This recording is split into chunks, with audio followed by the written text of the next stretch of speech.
You know, when I was a kid and I saw the commercial, the advertisement, the trailer for Night of the Creeps in 1986, it literally scared the hell out of me. I'm seriously. And I think what was more creepier was the gentleman's voice that was in the trailer. It's going to be the best night of their lives. But tonight is also the night of the creeps. It's going to be the best night of their lives. But tonight is also the night of the creeps. I love it. It's so 1980s. Thank you. Thank you for watching. You are pleasantly watching the E for One podcast, and I'm Anthony AP. Like this video, subscribe to the channel. I talk about everything, but I love when I talk about movies. I love talking about horror, my favorite genre. And today I decided to do a throwdown because I wanted to talk about the two Night movies. No, not Nightmare on Elm Street. No, not Night of the Living Dead. But which film was better? Let me know in the comment section. Which film do you thought was better? Which film did you think was better? Night of the Creeps, or Night of the Comet. Now, Night of the Comet came out in '84, and Night of the Creeps came out 2 years. Night of the Creeps came out 2 years later in '86. And the synopsis of these two films, Night of the Creeps was about alien brain parasites entering humans through the mouth.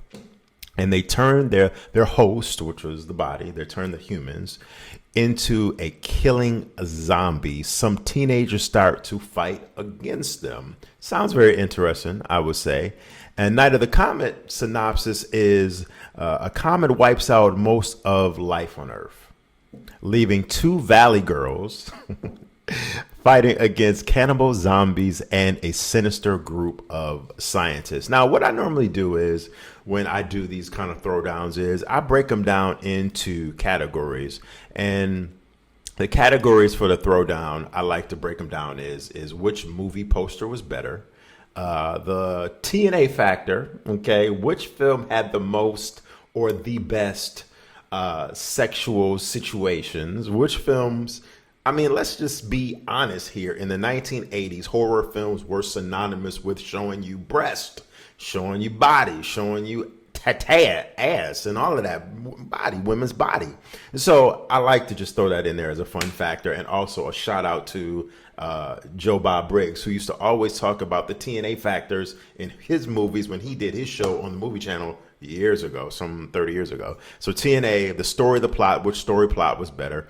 The gore, the horror, which film had the better gore, the most gruesomest gore and horror? The kills, which films had the better kills? And also, I'll throw in there too the music in the film, the soundtrack. So let's just set it off with Night of the Comet versus Night of the Creeps. Which movie poster was better?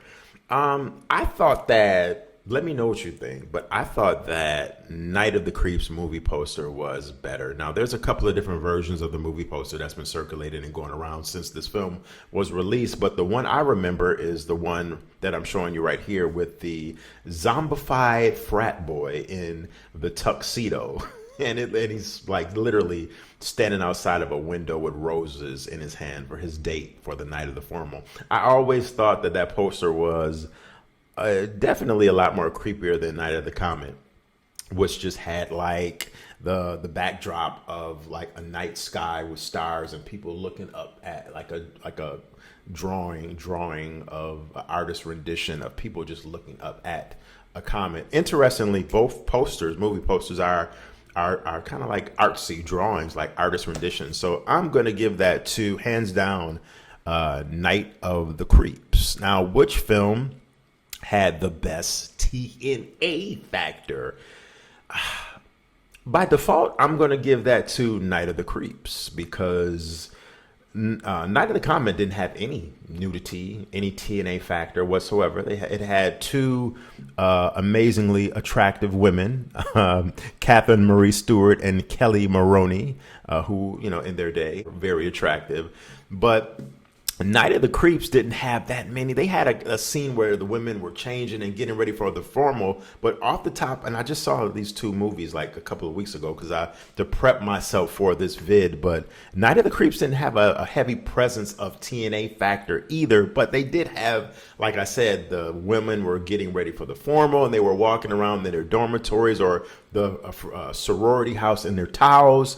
And by the way, the leading actress in Night of the Creeps, what's her name? Let me look at the leading actress. Let me pull her name up. She was very, very attractive in the 1980s. Jill Withlow, very attractive woman.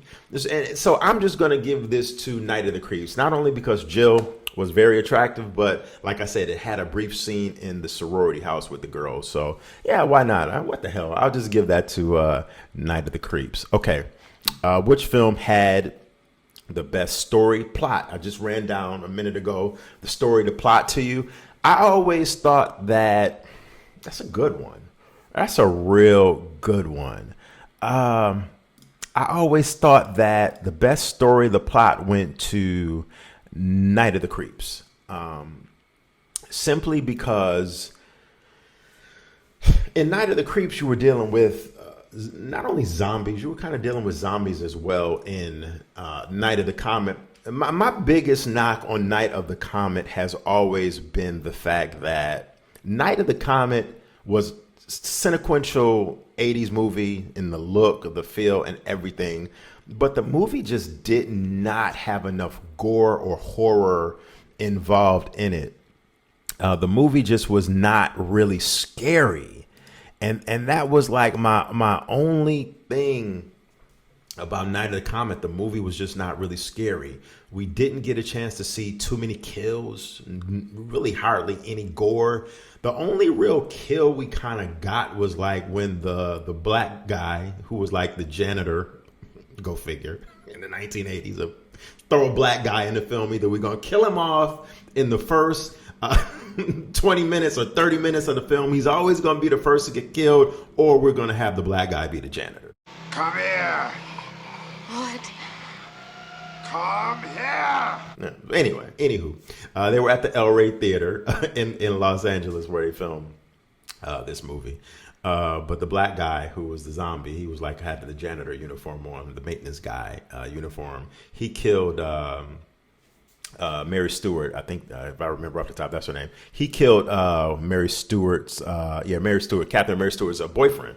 That was like the only gory scene we really saw in Night of the Comet. So I'm definitely giving that to Night of the Creeps, because Night of the Creeps, hands down, had some pretty decent gore to it. I would say it was a more of a gory film with more kills, actually, which leads me to the next headline: which film had the better kills? Like I just said, I'm giving that to Night of the Creeps as well. Some of the kills in Night of the Creeps was a possessed corpse in the old lady's home. That was kind of original when he came through the floor. The bus full of kids headed to the sorority house, turning into flesh-eating zombies. I thought that was a very nice scene. Tom Atkins literally going around in a circle, killing everybody, shooting all of the zombies, everybody in the room. Tom Atkins also shooting the very annoying blonde-haired frat boy in the head. And also, this is a scene that I always thought was a little bit kind of creepy. When the handicap, the one of the actors, leading actors in the film, who was portraying the role of a handicapped guy, I think JC, yeah, that was Steve Marshall. He not squid, but a flesh eater. I guess you could call it a flesh eater. It was a brain. One of the alien brain parasites went right in his mouth. He got it when he was on the toilet taking a shit. So that was literally, that always freaked me out.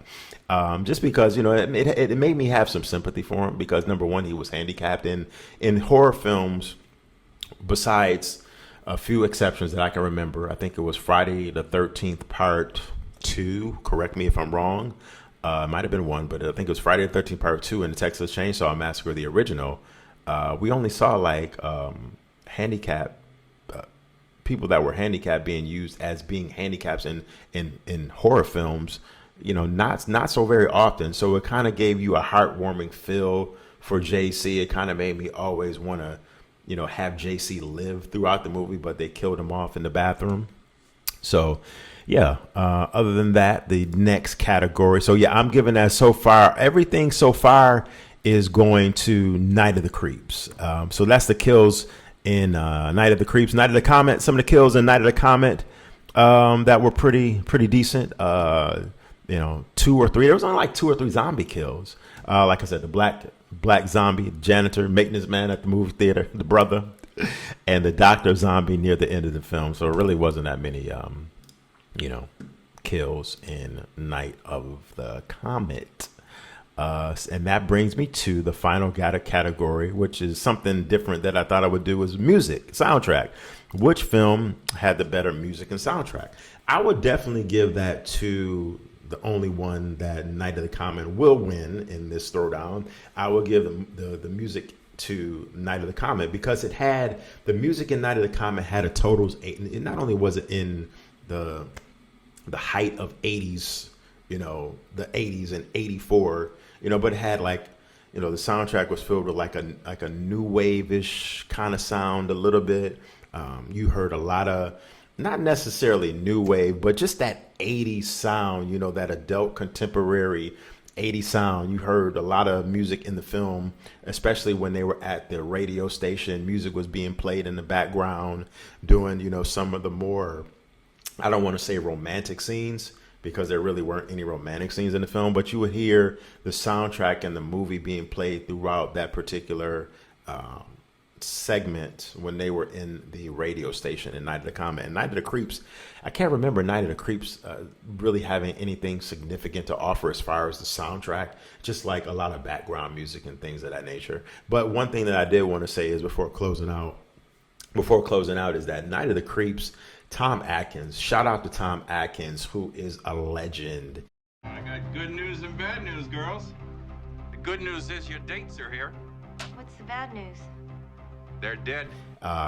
We always talk about Scream Queens, but if we ever had like Scream Kings, per se, Tom Atkins definitely does not get his just due as being I don't want to say Scream King, but just the man when it came to delivering great performances in horror films in the 1980s, whether it be Night of the Creeps, Halloween 3, Season of the Witch, or even when he was in, what other movie was he in that is currently escaping my mind right now? It's going to come to me as soon as I stop recording. I know it is. The Fog. How could I forget The Fog? I literally was just watching The Fog like 3 weeks ago. See, this is how it is. When you start recording, you start thinking, you forget movies. But Tom Atkins, Tom Atkins was in classic horror movies. So shout out to Tom Atkins. Anyway, thank you for watching the Entertainment for One podcast. And let me know, let's get the comments going. Let me know, keep it going. I'm going to go through every comment. Let me know which film you thought was better between Night of the Comet or Night of the Creeps. Peace.